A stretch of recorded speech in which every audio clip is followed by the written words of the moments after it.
Tonight, we're fast-forwarding past knights, castles, and rat-infested huts straight into the early 20th century. The year, 1918. The mood, terrible. The Spanish flu, deadly. Now, here's the first plot twist: the Spanish flu didn't even start in Spain. Spain just got slapped with the name because they weren't censoring their newspapers during World War I. While the rest of Europe kept their outbreaks hush to keep morale up, Spain was over here like, guys, we've got a problem, and boom, the branding stuck. World's worst PR disaster. This wasn't just any flu. It killed somewhere between 50 and 100 million people. To put that in perspective, that's more than the entire death toll of World War I. The war was already bad enough: trenches, machine guns, poison gas. And then Mother Nature walked in and said, "Hold my beer." And unlike your average flu, which usually goes after babies and grandparents, this one had a thing for young, healthy adults. You know, the people who thought they were invincible. Spoiler, they weren't. So why wouldn't you survive the Spanish flu? Because in 1918, there were no vaccines, no antivirals, no ventilators, and no sympathy. All you had was bad advice, overcrowded hospitals, and hope that your neighbor didn't sneeze on you. Strap in. This is going to be messy. Congratulations, you've just woken up in the year 1918. Put away your phone. Actually, throw it away, because there's no electricity in half the places you'll visit. No Wi-Fi, no TikTok, no Netflix binge to distract you. Your entertainment is staring out a window and hoping the mail arrives before next month. The world is still at war.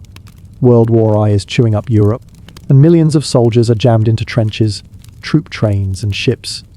Perfect conditions for spreading germs. Your neighbors aren't posting Instagram selfies. They're coughing in your general direction and hoping it's just a cold. Spoiler, it isn't.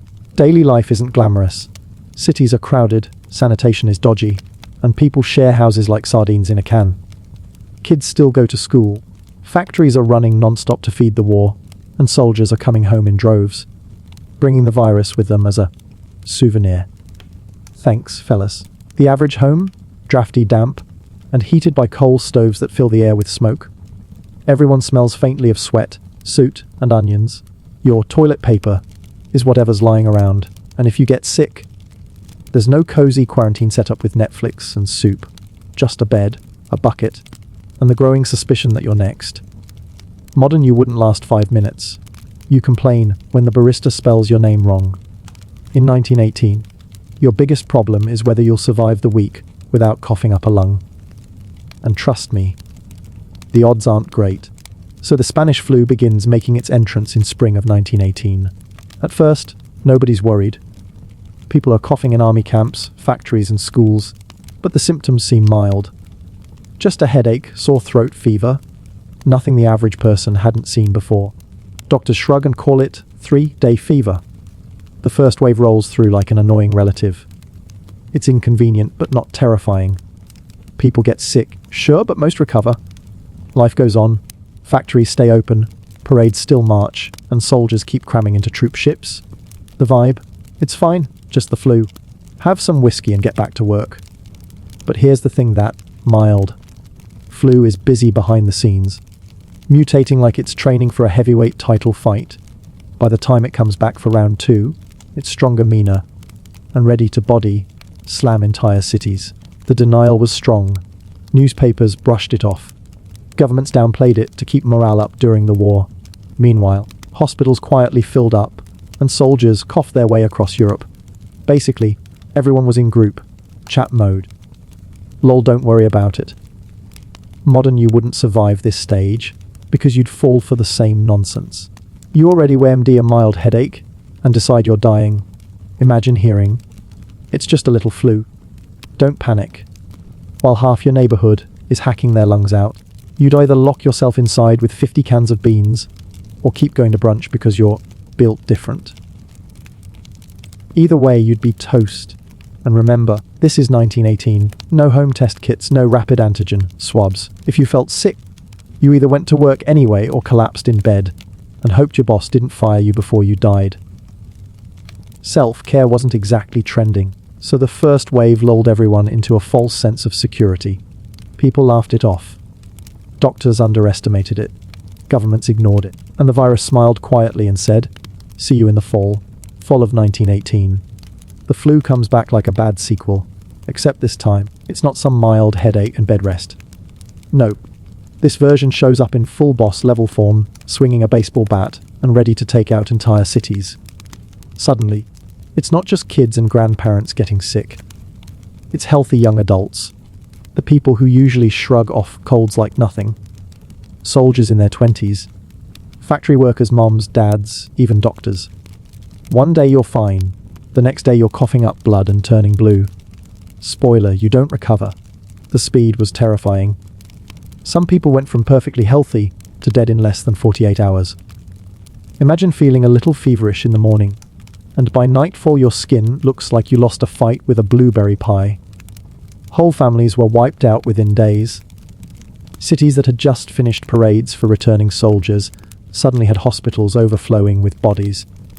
Governments tried to keep morale up, but you can't exactly downplay it when people are dropping in the streets. One American city had a parade with 200,000 people. Within a week, thousands were dead. Surprise, surprise, maybe massive crowds during a deadly pandemic aren't the best idea. Who knew? Answer literally everyone. But no one listened. Modern, you wouldn't survive this wave. You panic when your Amazon package is late. Imagine the flu hitting you so hard, you're coughing blood on your pillow by lunch. Forget quarantining with Netflix. You'd be quarantining with nothing but dread, and some very judgmental family members. And let's talk visuals. The Spanish flu wasn't subtle. Victims turned dark blue or purple as their lungs filled with fluid. Imagine walking down the street and seeing people gasping for air, their faces the color of bad eggplants. Not exactly comforting. Doctors were overwhelmed. Nurses couldn't keep up. Coffin makers ran out of wood. Entire communities shut down in fear. But the virus didn't care. It was already everywhere. So yes, the second wave was the monster. The flu had leveled up, and humanity had no defense. Not even chicken soup and rest could touch this thing. It was a steamroller, and you'd be flat before you even realized what hit you. So, what exactly happens when you catch the Spanish flu? Well, buckle up, because this isn't your average grab some tissues and watch daytime TV kind of sickness. This is more like your body auditioning for a horror movie. It starts with a fever, not a cute little "I feel a bit warm" fever, but a full-blown furnace cranked to max. You're sweating buckets, shivering under blankets, and wondering if someone secretly set you on fire. Then comes the cough. Violent, chest-rattling, lung-busting coughs that leave you gasping for air. And it's not a dry cough, oh no. This one presents bloody mucus and chunks of lung goo. Congratulations, you've become your own haunted house attraction. Next, your body goes full chameleon. Your skin starts turning blue or purple from lack of oxygen. Lips, fingertips, even your ears. Suddenly you look like Violet Beauregard from Willy Wonka, except less, fun candy mishap, and more, about to die in 48 hours. Some victims bled from the nose and ears. Others collapsed in the street mid-step, dead before they hit the ground. Imagine leaving the house to buy bread and face, planting before you even make it to the corner. Brutal. And here's the kicker. People drowned in their own lungs. Fluid filled the airways so fast that even doctors described the sound as like cellophane crackling when patients tried to breathe. Imagine trying to sleep with that soundtrack blasting from your chest. Spoiler, you don't sleep. Modern you. Absolutely toast.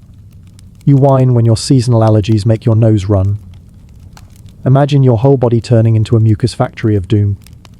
You'd call your doctor, cry when you got put on hold, and keel over before anyone picked up. And remember, this was 1918. No ventilators, no oxygen tanks, no IV drips. Just you, your lungs filling with liquid, and maybe a nurse fanning you while praying you didn't infect her too. Comforting, right? So yeah, catching the Spanish flu wasn't like calling in sick for a couple days. It was like your body decided, let's self-destruct, and let's make it quick. If the Spanish flu had a travel agent, it was World War I. Nothing spreads germs like millions of soldiers crammed into trenches, troop trains, and ships crossing the ocean. Congratulations, humanity. You invented the world's first express delivery service for pandemics. Start with the trenches. Muddy, crowded, full of rats, lice, and unwashed men living shoulder to shoulder. Soldiers already had to deal with poison gas, artillery fire, and the occasional bayonet to the spleen. So when the flu showed up, it fit right in. Imagine coughing up blood while ankle deep in freezing mud. Then being told, "Don't worry, soldier, you'll be fine." You wouldn't. Then came the troop ships. Thousands of men packed into floating tin cans, sleeping in bunks stacked like sardines. One sneeze at the top bunk. Congratulations, the whole ship is infected by lunchtime. By the time they docked, entire units were too sick to fight. But hey, at least the virus got frequent flyer miles. Hospitals at the front didn't help either. They were already overflowing with wounded soldiers. Add thousands of flu patients on top, and you've got the world's worst all-inclusive resort screaming, coughing, bleeding, dying. No spray treatments, just mass graves out back. And because soldiers travelled everywhere, France, Britain, the US, India, Africa, the flu went global faster than a TikTok trend. By the time leaders realised what was happening, it was too late. The virus had RSVP'd to every continent. Of course, people started blaming the enemy. Germans were accused of spreading it with poisoned aspirin. Others thought it was biological warfare. Nope. It was just your fellow soldier sneezing into your soup. Honestly, more terrifying than mustard gas. Modern you wouldn't last 2 minutes. You complain about legroom on a budget flight. Imagine being wedged on a troop ship bunk, surrounded by men coughing blood into buckets. No Wi-Fi, no snacks, just germs. You jump overboard before the flu even hit. So yes, World War I didn't just kill millions directly. It handed the Spanish flu a free pass to ride shotgun. Humanity basically said, "Here virus, take the wheel." Spoiler, it drove straight off a cliff. The Spanish flu wasn't content to stay local. No, this thing wanted a world tour. And thanks to trains, ships, and stubborn humans who refused to sit still, it got one. Trains were its favourite. Packed cars, windows shut. Everyone crammed together like sardines in itchy wool coats. One guy sneezes in the corner, and by the time you hit the next station, the whole car is harmonizing with a cough symphony. Forget buying a ticket. You basically paid for front row seats to the apocalypse. Ships weren't much better. Troop transports, immigrant steamers, merchant vessels, they were all floating germ buffets.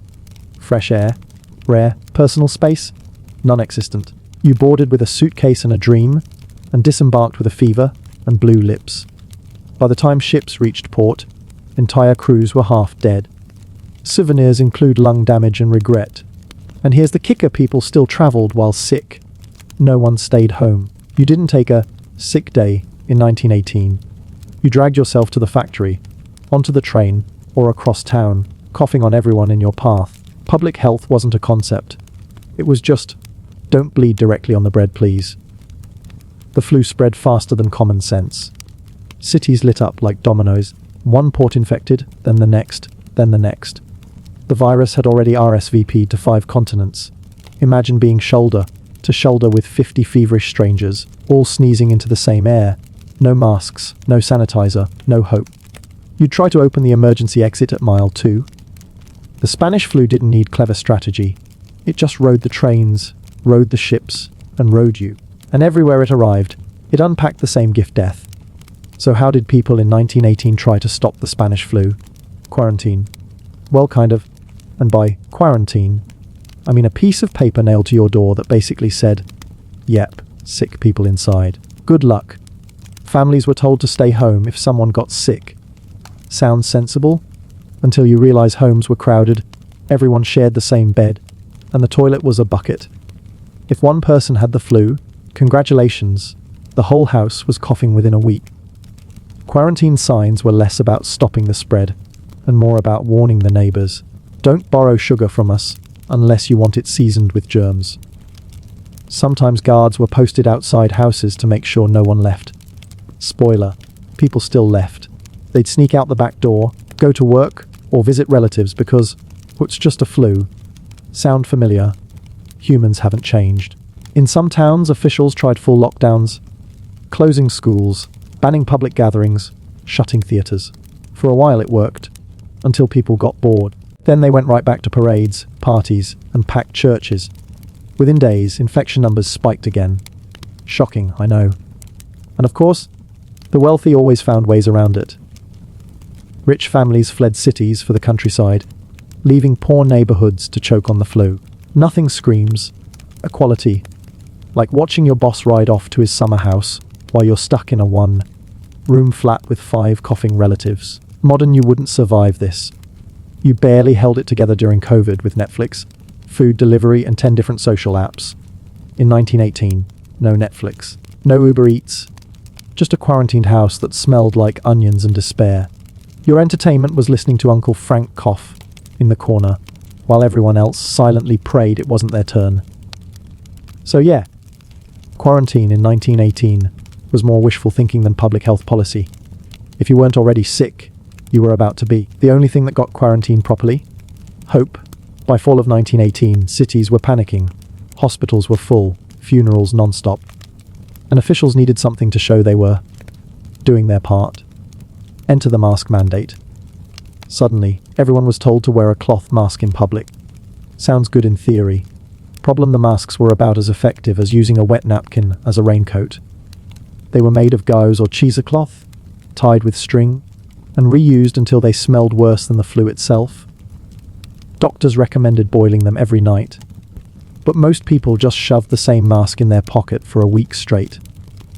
Congratulations, you just turned your face covering into a portable germ farm. And compliance, let's just say, mixed. Some people wore them proudly, others let them dangle under their chin like a sad beard. A few cut holes in them so they could smoke cigarettes, because apparently suffocating your lungs with tobacco was fine, but not being able to light up in a pandemic was unthinkable. Cities passed laws. No mask, no service. Fines were handed out, arrests were made. In San Francisco, an anti-mask league popped up, staging protests against tyranny. That's right, 1918 already had its own version of anti-mask Facebook groups, just with fewer memes and more pitchforks. And of course, the wealthy had better masks, made from multiple layers of fine fabric. Did they work any better? Not really. But hey, at least they looked stylish while coughing their lungs out. Imagine wearing an itchy cheesecloth rag tied around your face while trying to breathe through coal, smog air. You'd rip it off in 10 minutes, then wonder why you caught the flu the next day. So yes, masks were everywhere in 1918, but so was the flu. The virus didn't care about your flimsy gauze fashion statement. It kept spreading, kept killing, and probably laughed at your sweaty, uncomfortable face. So, you've caught the Spanish flu.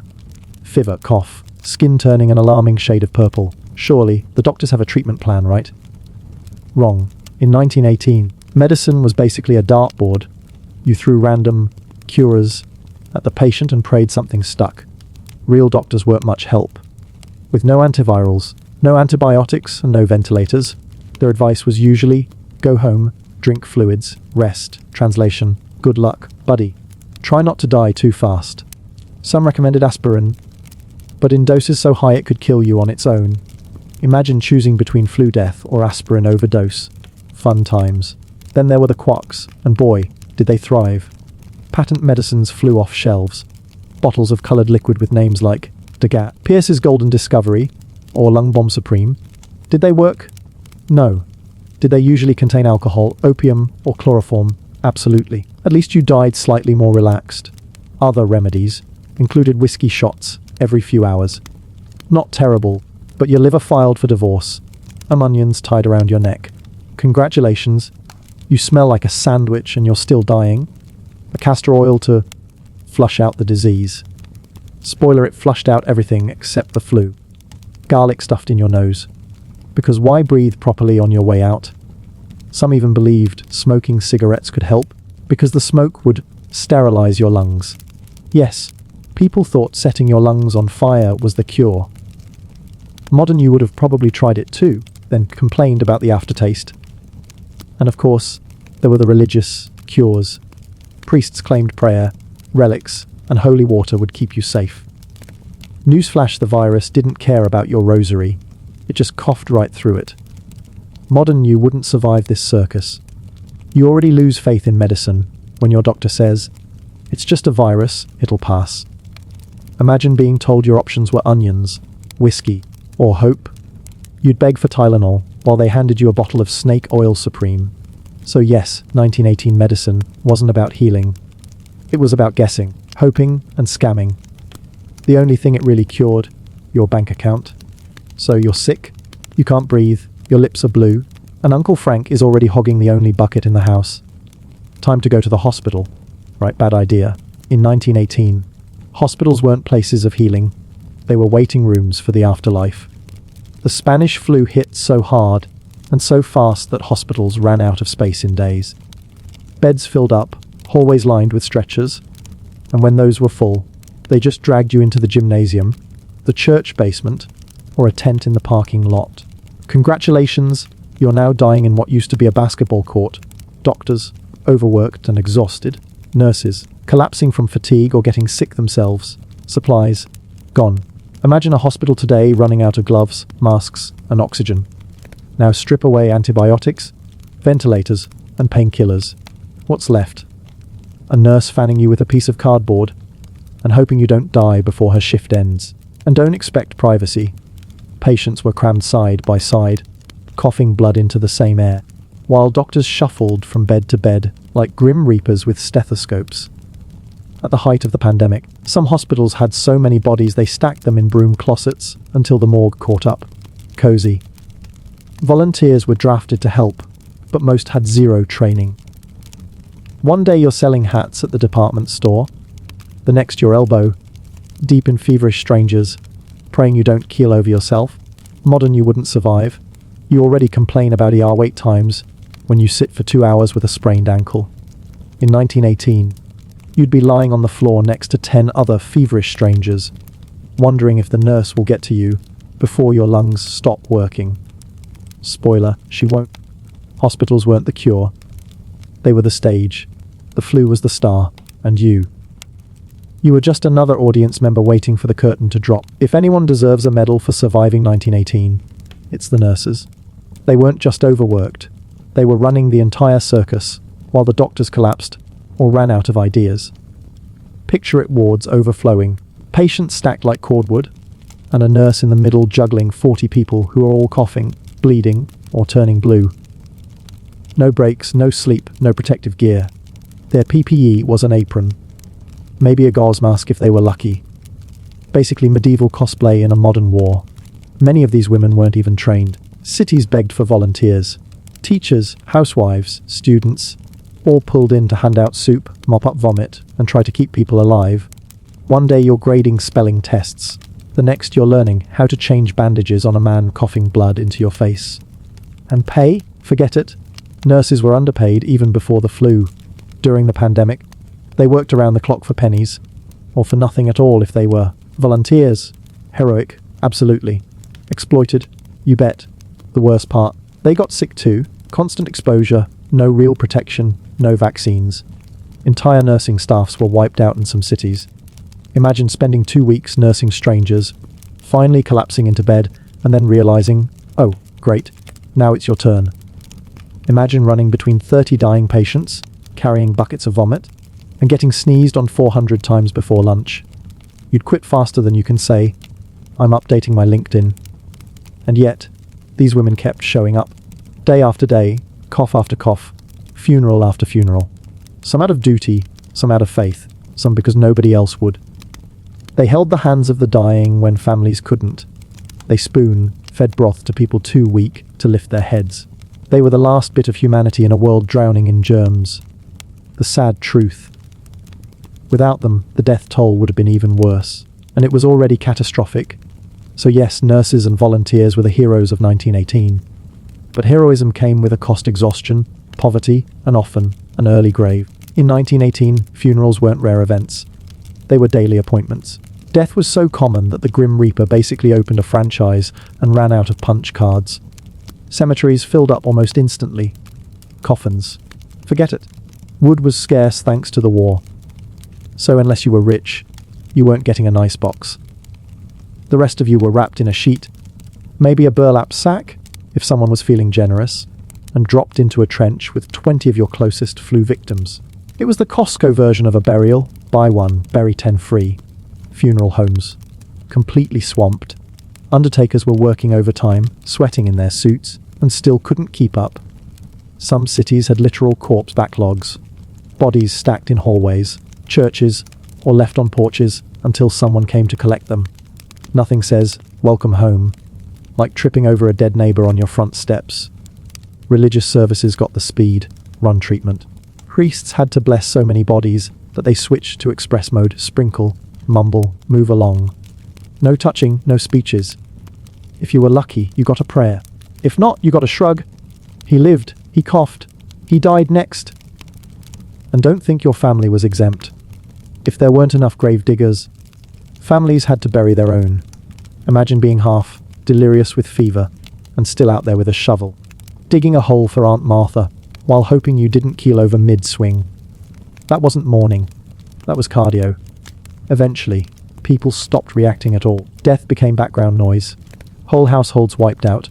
Neighbors nailed the door shut and moved on. The dignity of death, flowers, music, heartfelt speeches, got replaced with efficiency. The only people who had time to grieve were the ones already in the ground. So yeah, funerals in 1918 weren't about closure. They were about crowd control. Get the body underground before it starts competing with the garbage pile for worst smell on the block. If the Spanish flu had a theme song, it wouldn't be coughing or crying, it would be the smell. Cities in 1918 didn't just look grim. They stank like a giant garbage heap having an identity crisis. Start with the hospitals. Cram hundreds of feverish bodies into a single ward. Add sweat, blood vomit, and disinfectant. And you've got yourself a signature aroma. Nurses tried to drown it out with carbolic acid and lime, but that just made the place smell like death with a citrus twist. Picture a scented candle called Eternal Rest, now with lemon. Homes weren't any better. Families too poor, or too heartbroken, to move their dead left them inside for days. By the time city workers arrived, the stench was unbearable. The wallpaper, the curtains, even the floorboards seemed to hold on to it. You couldn't scrub it out. It was like grief itself had soaked into the wood. Then there were the streets. Funeral carts rattled along every day, piled high with bodies under thin sheets, leaving a trail of odor behind them. Horses pulling the wagons spooked at the smell. Imagine that an animal perfectly fine, standing in manure all day saying, "Nope, too much." And let's not forget the everyday background notes. Coal smoke from stoves. Garbage piling up because half the collectors were dead. Entire neighborhoods of unwashed people packed into damp houses. The flu wasn't the only thing in the air. Every breath came with a reminder that life was fragile and surprisingly pungent. People tried to fight back. They chewed cloves, stuffed rags with herbs, or soaked handkerchiefs in vinegar and tied them around their faces. Did it work? Not really.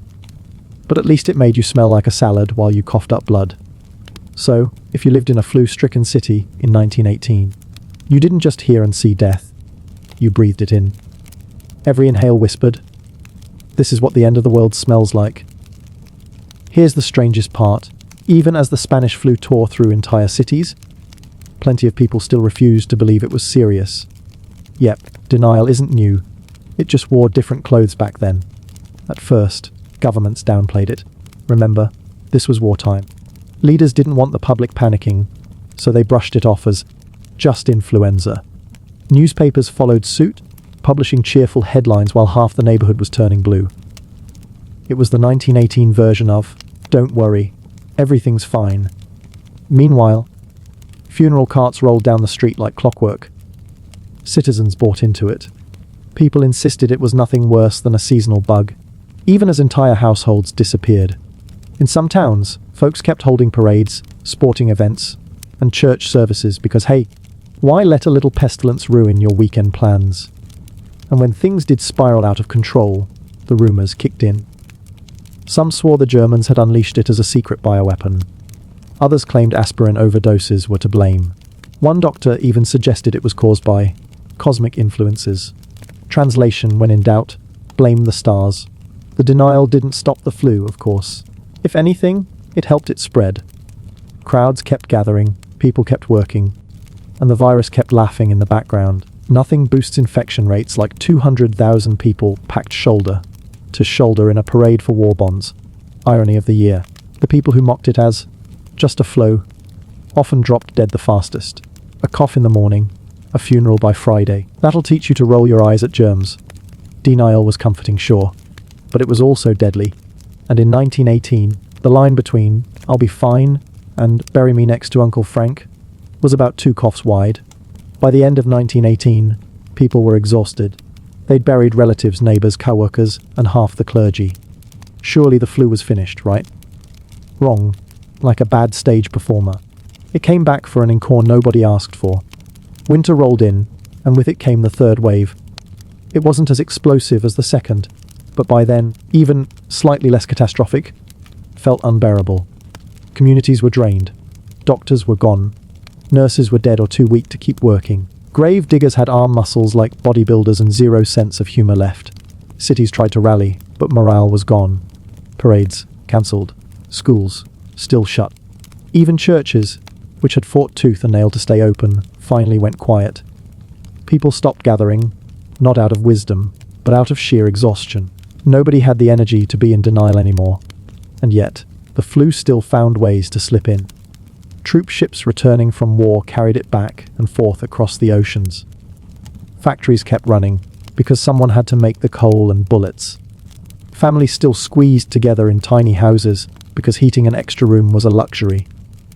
Perfect breeding grounds for a virus that refused to leave the stage. Deaths piled up again, not in the same overwhelming tsunami as before, but in steady, grinding numbers. Enough to remind everyone that, no, you weren't safe yet. Just when you thought you'd made it, you'd hear another funeral cart rattling past your door. The cruelest part. By this point, nobody was surprised. Death wasn't shocking anymore. It was boring. The flu had been around for a year.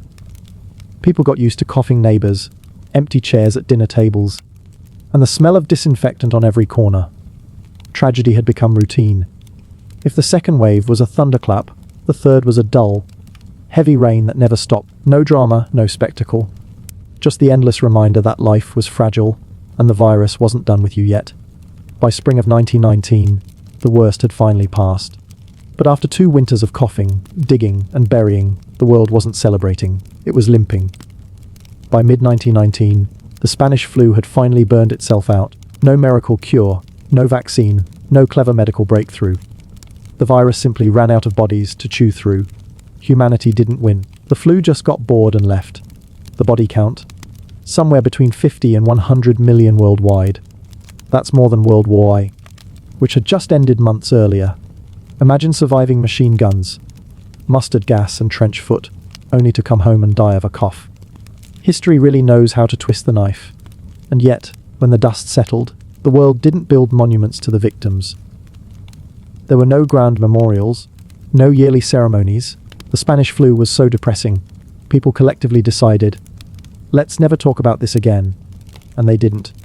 For decades, it was barely mentioned in history books. World War I got statues, generals, and medals. The flu got silence. Maybe it was trauma. Maybe it was embarrassment. Or maybe people were just too busy rebuilding their lives to dwell on a year when funerals outnumbered birthdays.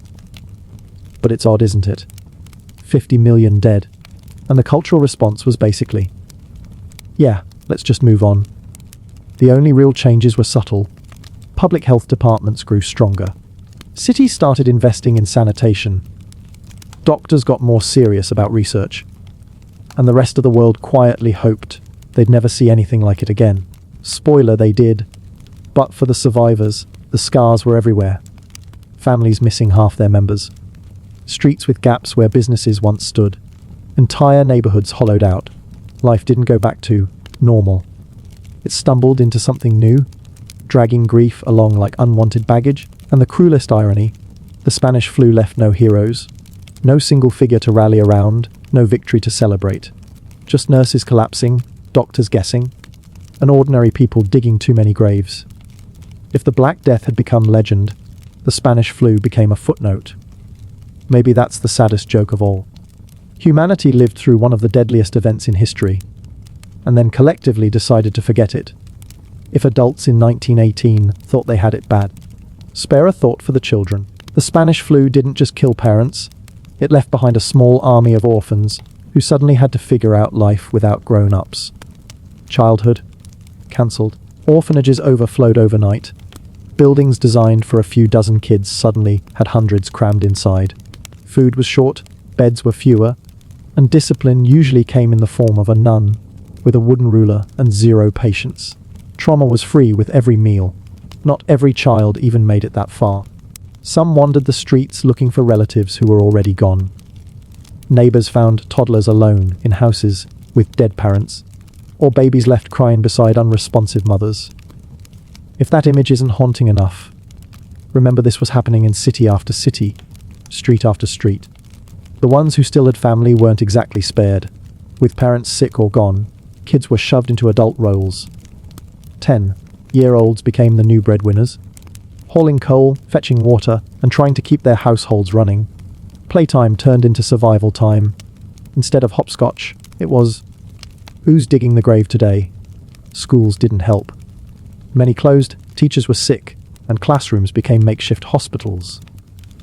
The children who showed up risked catching the flu anyway, turning arithmetic lessons into infection roulette. 2 + 2 = 4 was less important than 2 coughs = 3 funerals. And yet, kids being kids, some adjusted with unsettling ease. They played in the streets between funeral carts, joked about coffins, and grew disturbingly comfortable with death. It wasn't resilience so much as numbness. Grief turned into background noise, the real tragedy. No one asked them about it later. No counseling, no comforting talks, no memorials, just silence. A generation raised on the smell of disinfectant, and the sound of coughing was expected to move on, like nothing happened. The Spanish flu may not have taken every child's life, but it robbed them of innocence. It handed them shovels instead of toys, chores instead of games, and funerals instead of birthdays. Childhood didn't survive 1918. It grew up too fast, carrying scars no one wanted to see. The Spanish flu wasn't picky. It didn't care about borders, flags, or which side you fought for in the war. Rich, poor, colonizer, colonized. It made no difference. If you had lungs, you were on the guest list. But of course, the devastation wasn't distributed equally. Europe and America moaned about crowded hospitals and overworked nurses, while in colonies across Asia, Africa, and South America, the flu ripped through entire populations with barely a whisper in the newspapers. In India alone, it killed at least 12 million people. Some estimates push it closer to 18 million. That's not an outbreak, that's apocalypse math. Colonial governments, naturally, handled it with their usual mix of incompetence and indifference. Resources were already being drained by the war, so when the flu arrived, officials shrugged, medicines scarce. Doctors busy with soldiers, relief efforts minimal. The result, villages wiped out, towns left hollow, and bodies stacked in rivers because there weren't enough hands, or wood, for burials. Africa fared no better. In some regions, up to a quarter of the population died. Communities lost entire generations in a matter of weeks. Imagine losing so many people that farms stopped running. Food vanished, and survivors starved on top of everything else. The flu didn't just kill individuals, it gutted entire economies. And while the civilized world held parades for their war heroes, nobody was handing out medals in the colonies. The suffering was massive, but the headlines barely mentioned it. For most of the Western press, the pandemic looked like a European tragedy with some regrettable side effects overseas. Translation: out of sight, out of mind. The irony. Those regions often paid the highest price. The people worked in factories, mines, and plantations that kept the war machines running. Ships carried them, and their germs, back and forth across the globe. They were the invisible backbone of the war effort. And when the flu came, they were the first to fall and the last to be remembered. So while the Spanish flu was a global pandemic, the grief wasn't shared equally. Some nations mourned with funerals and ceremonies. Others had their dead vanish into history, with barely a line in the record books. The flu was democratic in infection, but deeply unequal in how its victims were treated. Some got coffins and prayers. Others got forgotten. If you're hoping science in 1918 had the answers, brace yourself. Doctors and researchers were scrambling. But the truth is, they didn't know what they were fighting. Viruses hadn't even been seen under a microscope yet. The Spanish flu was basically an invisible monster, and the smartest men in the room were poking it with sticks, The leading theory: bad air. Yep, miasma. People thought the flu spread through noxious vapors, so neighborhoods were fumigated with sulfur, tar, and other delightful smells. Did it kill the virus? No. Did it make the air reek like Satan's barbecue? Absolutely. Other experts blame dust, or maybe cosmic rays, or, my personal favorite, German plots. Newspapers claimed the enemy was spreading the flu with poisoned aspirin, or secretly releasing clouds of germs. Some doctors went with simpler explanations. You just had weak blood. Their advice: strengthen it with whiskey, cod liver oil, or a brisk walk, because nothing fixes lungs full of fluid like a nice jog. Meanwhile, laboratories were desperately trying to cook up vaccines. The problem? They didn't know what to target. Many thought it was caused by bacteria, so they made bacterial vaccines. Did they help? Not really. But they gave people sore arms, which was at least proof something was happening. To be fair, not everyone was useless. Some researchers did notice it spread person to person, and that masks and distancing actually slowed it down. But convincing the public to follow those rules, easier said than done. Humans in 1918 weren't any better at listening than humans now. The real kicker is how much they didn't understand. They couldn't see the virus. They couldn't isolate it. They had no way to explain why it killed young, healthy adults instead of just the old and frail. The best medical minds were reduced to guesswork, and the flu laughed in their faces. So science struggled. Doctors wrote papers, argued theories, and ordered treatments that didn't work. The only thing they produced in abundance was confusion and corpses, lots of corpses. By 1919, the Spanish flu had mostly burned itself out. Survivors crawled from the wreckage, coughing less, burying less, and finally daring to believe the nightmare was over. The world hadn't defeated the flu. It had just limped past it. But things weren't the same. Entire communities were gutted. Businesses vanished. Families had holes where mothers, fathers, or half the children should have been. Some towns were so empty they looked like ghost stories waiting to be written. Normal didn't come back. Something new, something shakier, took its place. Governments made a few changes. Public health departments got more funding. Cities improved sanitation. Quarantine laws were dusted off and filed under. Let's maybe try harder next time. A handful of doctors pushed for more research into viruses, because clearly guessing wasn't working. Tiny steps, sure, but at least steps in the right direction. Culturally, though, the pandemic mostly disappeared. People were too traumatized, too exhausted, or too embarrassed to talk about it. World War I had its parades, medals, and generals immortalized in statues. The Spanish flu got silence. No monuments, no memorial days, no great novels about coughing yourself to death. It was as if everyone collectively agreed. Let's pretend that never happened. And yet, the shadow lingered. Survivors carried it in their bones. Families avoided the subject, but lived with the gaps at every dinner table. Communities remembered in whispers, not in history books. If you wanted to find the legacy of the flu, you didn't go to a library. You went to a graveyard. The flu also left a cruel sense of irony.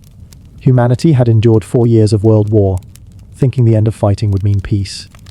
Instead, the peace came with a pandemic that killed more people than the war itself. It was like the world ordered dessert and got food poisoning instead. So yes, the world changed. Not with fireworks or fanfare, but with tired sighs, smaller families, and a collective determination to move forward without looking back. The Spanish flu didn't inspire monuments, it inspired silence.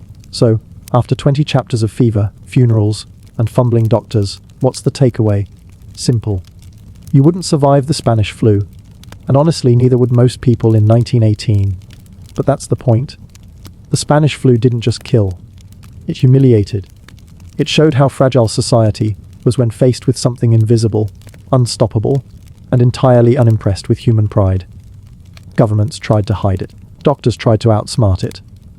Families tried to endure it. The flu just coughed, spread, and kept moving. It stripped life down to the basics: breathe or don't. Eat if you can.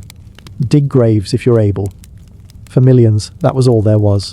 For the survivors, there was no triumph, just exhaustion. A collective sigh of relief, followed by silence. The world wanted to forget. And that's the cruel irony. one of the deadliest events in human history, and it barely made it into memory. No marble statues, no annual remembrances. Just whispers, empty chairs, and graveyards that grew faster than cities. The war had heroes. The flu had none. Why wouldn't you survive? Because no one really did. Not in the way that matters. Even those who lived carried the weight of it. The smell of disinfectant, the sight of funeral carts, the memory of blue, faced neighbors gasping for air. Survival wasn't victory. It was a reminder of how close the line between life and death really was. So tonight, when you cough into a tissue and toss it in the trash, maybe give a quiet nod to 1918. Back then, a cough didn't mean inconvenience. It meant the undertaker was warming up his shovel. The Spanish flu wasn't just a pandemic. It was a test. And the truth is, nobody passed.